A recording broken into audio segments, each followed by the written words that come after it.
So let me show you clear. Right, we are going to analyze the chart from this area where it is right now. So when you go to the 4-hour time frame, what do we see?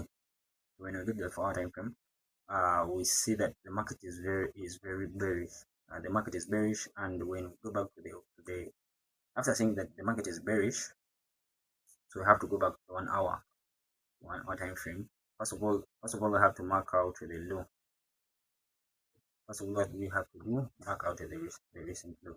This is the recent low, and this is the recent high right here. So yeah, after that, after marking the recent high and the recent low, I mean the strong low. This is the strong low at the moment, and this is the recent high. So then after this, you have to go to 1 hour time frame. After reaching the 1 hour time frame, what do we do? We've seen that the market is bearish. Yes, it has this impulsive move that it's doing, right? So, but before that, when we go to the 4 hour time frame, so I want to show you clear. So when we reach at the 1 hour time frame, at the 4 hour time frame, so when we use our Fibonacci from the high to the low, so we are going to we see that price reached the premium area. Price reached this area, this 50% area. So we always wait for price to reach that 50% area. So actually, when price reaches that 50% area, that's where we expect a reversal or after the retracement. That's when we expect the impulsive move, or when price is reversing back to the 50% to 61.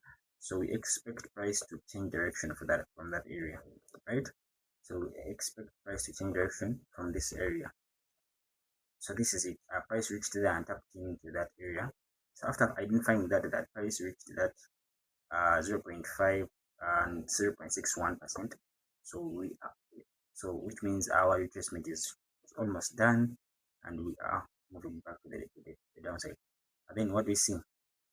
We see this price broke that high. So this means our price was moving to the upside. So after price breaking that high, this was the recent low. This is the low that formed this high. So after our price came and broke this low, making it a change of character. So if you see very well, price broke this low. So why? Because this is the low that formed this high. So which means we were expecting another low to break this high, which will lead to a bullish trend.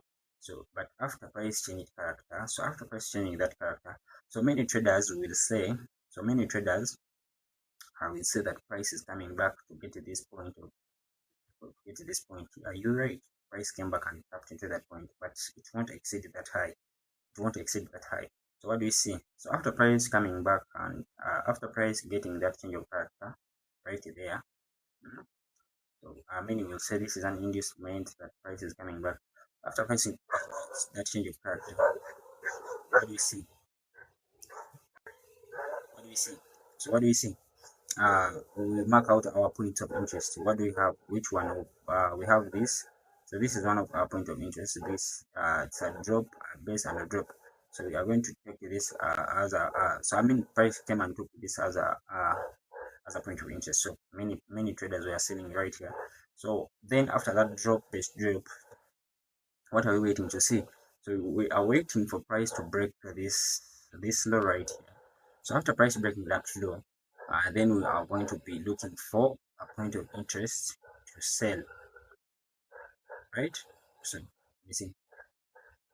So let's press and see what happened. So we are on 1 hour time frame. So price broke that area. So after price breaking that area, as you see, so after price breaking that area, we always look for a point of interest. So we have 3 points of interest at the moment. We have 3 points of interest at the moment. So we have this area right here. So this is one. Yeah, this is one. Sorry, this is one. And this is another point of interest. But remember, this is not a clear point of interest. Why? Because we have liquidity resting at this. Low. I have a trend liquidity there. So we have a trend liquidity, but after that trend liquidity, what do we have? We have a drop and a base and a drop. So this is a nice point of interest. Why? So which means we are waiting for price either to, but this one is not clear. Why? Because we have this liquidity area, so we are waiting for liquidity to sweep that area. So then what am I going to do? I'm going to put on my Asian range liquidity to see whether the liquidity is there. So this is what I used. So after reaching uh so after reaching so after reaching after price after identifying this area as my area of liquidity, so I used my indicator, the Asian range, to see whether whether we have the Asian liquidity. Yeah, right, that was right. So we had this Asian liquidity, so we're waiting for price to come and sweep that liquidity. So even if I delete this, it's fine. Even if I delete this, so what do we want to see? We want to see price sweeping this liquidity. We want to see price coming back and sweeping this high right here. So after sweeping that high, and then to drop to the downside. So that's one. So let's wait and see what happened at that moment, right? So after marking out that area, that point of interest, I had to confirm whether it's right or so everything. So I looked to the time frame areas. So they have a top and a base. So this is this is 30 minutes. This is a 30 minutes pattern.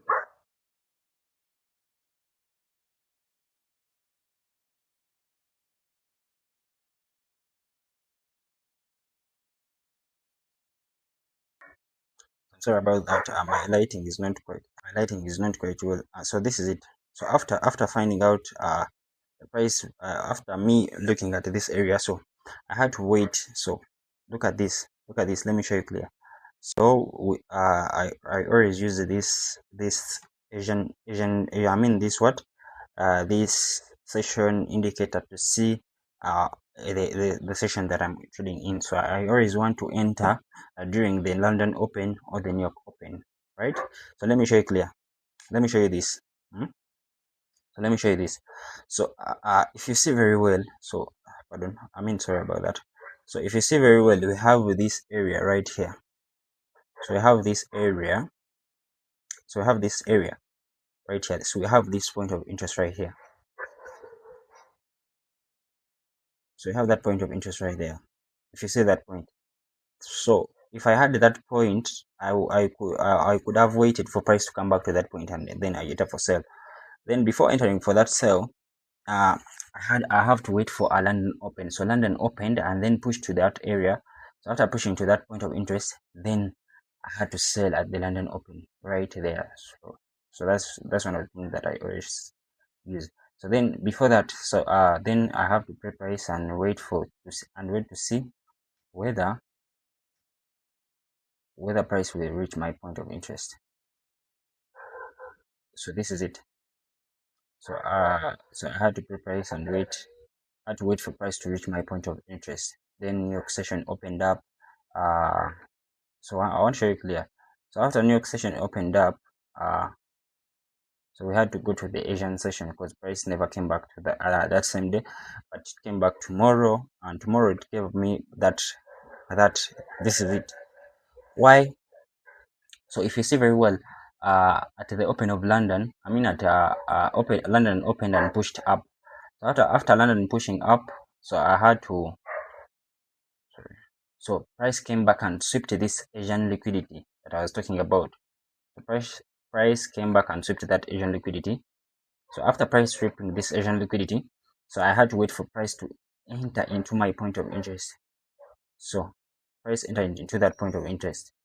But then what do I want to see? I wanted that confirmation, that clear confirmation. So let me remove this. So I wanted that confirmation. Which confirmation? The what? The change of character in the minor areas. So I went to the one to the 5 minute time frame. Yeah, I think it was a 5 minute time frame.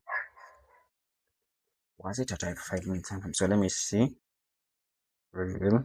So it was a 3 minute time frame. If you look at this very clear. So that's the trade that I took. So I'll show you that. So this is the trade, but it was a 3 minute time frame. So if I came to the 3 minute time frame, I don't always use that, but this is the 3 minute time frame. So I had to wait for that change of character. So this is it. Me, after seeing this change of character on the 3 minute time frame, so I marked out my high. Sorry. So I marked out my high. This was the high. So after that high, where price quickly that high to form a new high. So then this is the recent high, the recent low that formed this high. So price came back and swept that low. So after price sweeping this low, this is what I used as my change of character on a 3 minute time frame. So I used this as my change of character. So I used this as my change of character. Then I took this as my point of interest. Yeah. So this is, yeah, I think this is the one that I took as my point of interest. So I took this, but what it was already tested, but I took this as my point of interest. Then after marking out that point of interest, actually I always enter during sessions. So we are still in the London session. So I had to wait for that New York session to open up and enter for a sell. So let me show you. So we waited. So price came to my point of interest, but slowly. So price was playing there. Then price came to my point of interest. Why? Actually, after price coming to my point of interest, New York session was about to come. So that's when I entered for sale at the that's when I entered for sale right here. Then my stop loss was above there, 8 pips. So and then my take profit was around. Let me see. My take profit was around what? Take profit. Let me check and pay. Let me check. My take profit was around.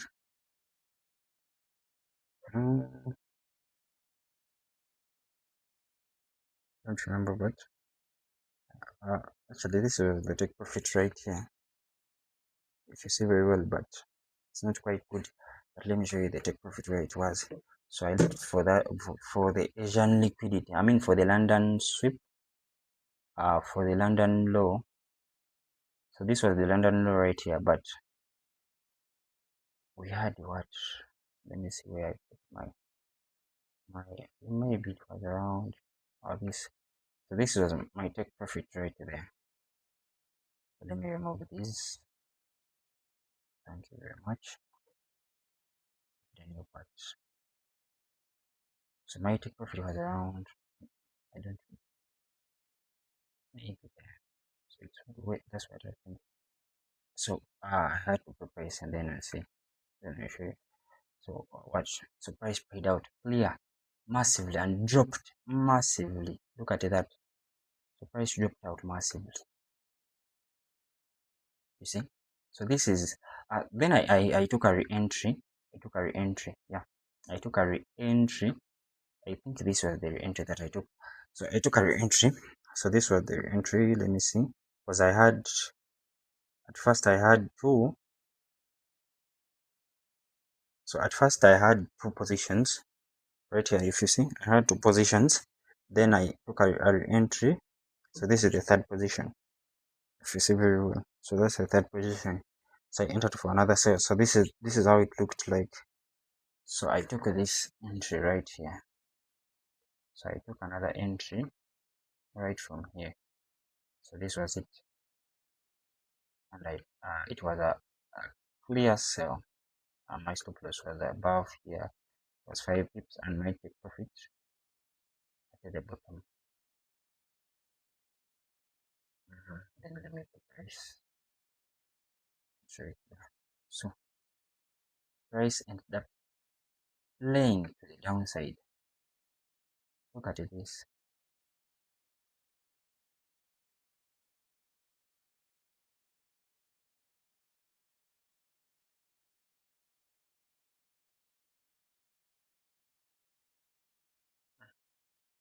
I don't always take trade. So that's what was the trade. That was the trade that I took that same day. And today I have another trade and I have another setup that I want to show you clear. So that I want to show you, yeah, that I'm expecting to have that to. So this is the trade that I have. Wait a bit.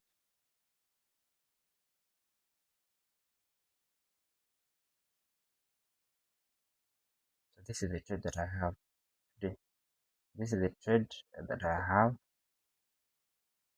Mhm. This is the trade.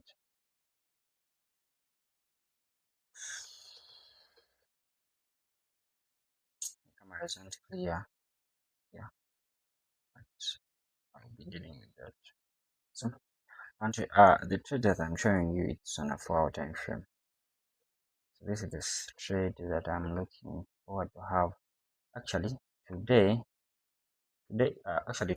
today is Sunday 14th. Yeah, Sunday 14th, and no, it's Sunday 14th June. So this trade, I'm waiting for this trade. It's a 4 hour time frame, and the stop loss is around 35 pips. That's quite good. The same on GU, the same on GU on the 2 hour time frame. So that's it. And this is what? This is AUD, It's the same on gold. We have it on gold. Yeah, we have it on gold. So on a gold chart, we have it on a gold chart. So right here, when we go to the 30-minute time frame, yeah, everything is quite well. So thank you very much.